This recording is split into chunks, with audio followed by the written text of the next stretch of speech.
नाशिकमधील निदा खान ही छत्रपती संभाजीनगरमध्ये होते आणि तिला आश्रय जो आहे तो एमआयएमचा नगरसेवक मतीन पटेल यांनी दिला होता। त्यामुळे या ठिकाणी नाशिक पोलिसांनी कारवाई देखील केली होती। मात्र त्यानंतर आता छत्रपती संभाजीनगर महानगरपालिकेने आक्रमक भूमिका जी आहे ती घेतलेली आहे आणि त्याच्या घरावरती नोटीस देखील चिटकवलेली आहे। 3 दिवसांमध्ये या घराला का पाडण्यात येऊ नये अशा पद्धतीची नोटीस त्या ठिकाणी लावण्यात आलेली आहे। याबाबतीत बोलण्यासाठी माझ्यासोबत भाजपाचे नेते संजय केनेकर जी आहेत।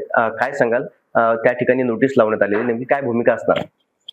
निश्चितच जे जिहादी कामं करतील त्यांना त्यांची वाट लावण्याचं काम खऱ्या अर्थानं हे सक्षम सरकार करणार आहे। आणि त्यामुळे अवैध धंदे अवैध घरात राहून जर करत असतील तर त्याला घरासकट भुईसपाट करण्याचं काम हे शासन करेल आणि ती भूमिका शासनाची आहे आणि ती भूमिका रामोरल्याशिवाय शासन थांबणार नाही। मात्र सुरुवातीपासून जर बघितलं तर इम्तियाज जलील असतील, असरुद्दीन ओवैसी असेल, हे निदा खानच्या पाठीशी ठामपणे असल्याचं पाहायला मिळतात। न्यायालयीन प्रकरणामध्ये या संपूर्ण लढू आम्ही असं देखील त्यांनी म्हणण्याचं पाहायला मिळालं। यांच्याकडनं दुसरी भूमिका काय अपेक्षित असणार आहे? हे तर एमआयएमच्या नगरसेवकाची झाकी आहे, अजून यांचे बरेच धंदे बाकी आहे उघडं पडायला। आणि त्यामुळे नेमकं आता सुरुवात झाली सक्षम सरकारची। सरकार काय असतं हे या मतीन पटेलहून समजेल, त्याच्या मुसक्या वळून त्याला आतमध्ये टाकू आणि त्याची सगळी प्रॉपर्टी मातीत मिळवून देण्याचं काम हे सरकार करेल। मात्र सुरुवातीला जर बघितलं तर निवडणुकीच्या अगोदर मतीन पटेल यांचे काही व्हिडिओ जे आहेत ते व्हायरल झाले होते, त्याच्यावरती कुठली कारवाई जी आहे ती अद्यापही झालेली नव्हती। अरे यांच्याकडनं अपेक्षा काय करणार तुम्ही? हे दुसरं काय करू शकतात? यांची धंदे हेच आहे आणि म्हणूनच तर सरकार या सरकारमध्ये हे कळू लागलं।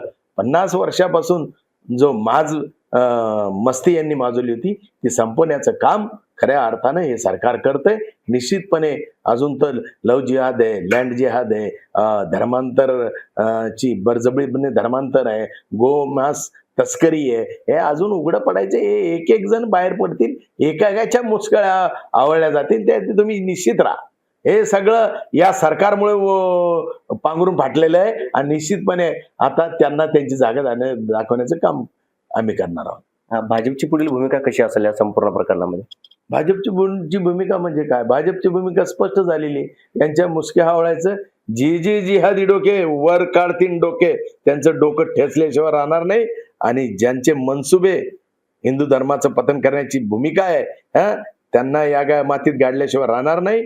ज्या पद्धतीने हे वागतील त्या पद्धतीनं सरकार त्यांच्याशी वागेल। निश्चितपणे जो काल त्यांचा नेता येऊन इथं बरबळला आधुनिक निजाम, आम्ही एक निजाम संपवला, मराठवाड्याला 1 वर्ष उशिरा स्वातंत्र्य मिळालं त्या निजामामुळे, तो निजाम संपवला। आता हाही निजाम संपून टाकू, अशा पद्धतीत संपून टाकू की सगळे देश म्हणेल की खरंच हा महाराष्ट्र छत्रपती शिवाजी महाराजाचा आहे, छत्रपती संभाजी महाराजाचा आहे।